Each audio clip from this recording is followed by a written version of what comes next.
দেখে মনে হবে বাংলাদেশি কোনো হাট বসেছে কুয়েতের তপ্ত মরুর বালিতে। দেশটির অতি পরিচিত বাজার সুক আল জুমা বা ফ্রাইডে মার্কেট। এর পাশেই প্রতি বৃহস্পতি, শুক্র ও শনিবার বসে পাখির হাট। দুপুর ২টা থেকে সন্ধ্যা ৭টা পর্যন্ত চলে জমজমাট কেনাবেচা। দেশি হাঁস, মুরগি, টার্কি, কবুতর সহ নানা প্রজাতির পাখির পসরা বসে এই হাটে, যেখানে অধিকাংশ বিক্রেতাই বাংলাদেশি।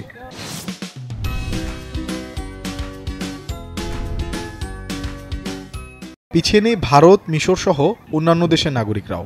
কবুতর আছে, রাজহাঁস আছে, মুরগি আছে, ছোট আছে, বাচ্চা আছে, এই টার্কি মুরগি আছে, সবকিছু পাওয়া যায় এই জায়গায় আছে। আমাদের এখানে বিভিন্ন প্রজাতির পাখি, যেমন ধরুন কেরওয়ান বলেন, তোরহব বলেন, তারপরে ফিশার বলেন, লাভবার্ড বলেন, আরও অনেক অনেক কাস্কো, বিভিন্ন প্রজাতির পাখি আছে এবং পাখির খাবার এগুলো আছে। আর আমি তো বললামই যে শীতের মরশুমে আমাদের ব্যবসা খুব ভালো থাকে, গরমের মরশুমে একটু মন্দা। যাই হোক, তারপরও আমাদের এখানে এই দেশের নাগরিক যারা কুয়েতি তারা আসে, আমাদের প্রবাসী বাঙালিরাই এই মার্কেটটা, বেশিরভাগ আমাদের প্রবাসী বাঙালি ভাইরা এখানে ব্যবসা বাণিজ্য করে।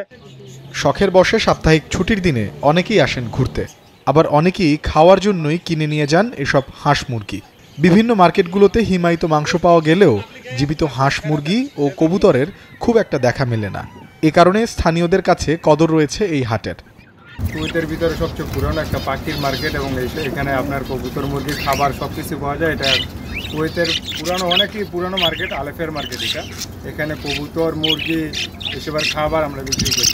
অধিকাংশ দোকানে আপনার কুইতিরা আছে, আবার এর ভিতরে আমাদের বাঙালি ভাইয়েরা আছে। এই মার্কেটটা কি অধিকাংশ কুইতিরা এবং বাঙালিরাই চালায়, এর ভিতরে হিন্দিও আছে। আর এখানে আপনার মনে করেন দেখতেছেন গোপাস, পাখি বাঙালিরা বাইরে নেয়, আবার কুইতিরা নেয়, কুইতিরে নিয়ে পালে, এবং প্রবাসী যারা আছে তারও কবুতর, মুরগি, পাখি নিয়ে ওরা বাচ্চা নিয়ে পালে। রাজস্ব একটা প্রাইস 10 টাকা। তারপর দেশি হাঁসগুলো আছে 3.5 টাকা থেকে 3 টাকা পর্যন্ত পাওয়া যায়। তারপরে ভালো কবুতরের বাচ্চা আছে খাওয়ার জন্য, তারপর পালার জন্য ভালো ভালো ফ্রান্সি কবুতর আছে, যেরকম হাই কোয়ালিটির ভিতরে আছে, আবার নর্মাল কোয়ালিটির ভিতরে যেই কবুতর চান সব কিছু আছে আমাদের এখানে। কুয়েতের বাসিন্দারা শখের বসে অথবা বাণিজ্যিকভাবে পাকিস্তান, সিরিয়া, তুরস্ক, ইরান, মিশর, থাইল্যান্ড সহ বিভিন্ন দেশ থেকে নানান প্রজাতির হাঁস, মুরগি ও কবুতর নিয়ে আসেন এখানে। কৃষি অঞ্চল হিসাবে খ্যাত আবদালি ও জাহারার খামারে লালন পালন করা হয় সেগুলো, যেখানে কাজ করেন অসংখ্য বাংলাদেশি শ্রমিক। Desk report, channel 24।